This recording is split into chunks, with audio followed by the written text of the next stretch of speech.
Hey everyone. So I found myself going through a series of unfortunate events, and not necessarily in my life, but in the lives of the people around me. And I had to make some hard decisions. And I found myself this morning for the first time, really. I walked in to a situation I was not expecting. And I had to be the one to deliver bad news to a friend of mine who was already going through a lot of bad stuff. And I said, why me, God? Why do I have to be like, why do I have to deliver this news? Why do I I'm not good at this kind of thing. I'm not good at this, God. Why me? And as I followed through, as I delivered the news, as I helped with the steps of grief, as I did what the Lord led me to do, He answered me. Why? Because I was the best person for the job. Someone had to do that job. Someone had to deliver that message. Someone had to speak the words. And I was the best messenger. I was the best one for the job. Doesn't make the jobs we do fun. Doesn't make the jobs we do easy. But I've been learning so much how unique each of us are.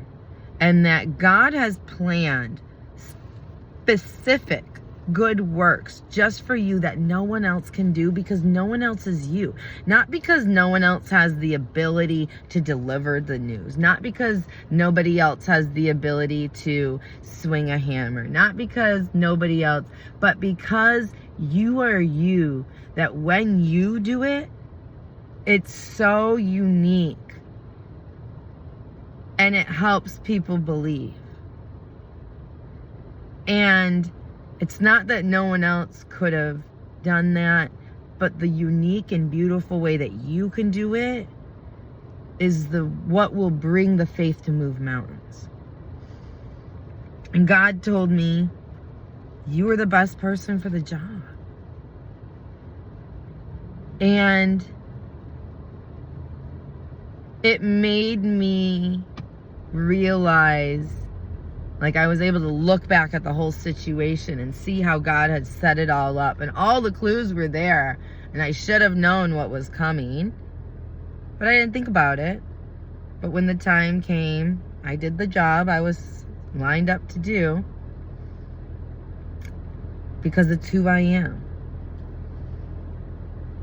And there are so many little moments in our lives where we can be there for someone. Where we can be the best support, the best help, the best safety, the best whatever it is. We can be the best representative of Jesus because of our skills, because of our trauma, because of our suffering, because of our joy, because of our faith. Because when we have faith that in who He is, it's faith in His character, it's faith in Him. It's not necessarily faith that He's going to work a miracle, but it's faith in Him and His loving, kind nature, His truth, his faithfulness, his gentleness, and his faith in his desire to work miracles. And then when I go through life and I try to be responsible and I try to listen to his guidance, I find myself in situations where I ask, why me? And he tells me, because that's what I made you for. I made you for this. Because otherwise, ABC, XYZ, who else would have told the story? Who else would have shared? They have no one else. This is for you. And yes, I can use someone else to deliver the message, but it won't be the same because I made this for you, because I love you. And faith is being willing to do things when we don't understand why. Sometimes it goes against our better judgment. But our judgment is not his judgment. And we need to act out of his heart. And his heart is gracious, it's kind, it's forgiving, it's compassionate. There are so many times when Jesus was beaten down emotionally, physically, mentally, and he just wanted to go spend some alone time with God. And it said he saw the crowds and he saw how they were like sheep without a shepherd, and he had compassion on them. And it's not our job to judge using human logic and using the law and using human understanding.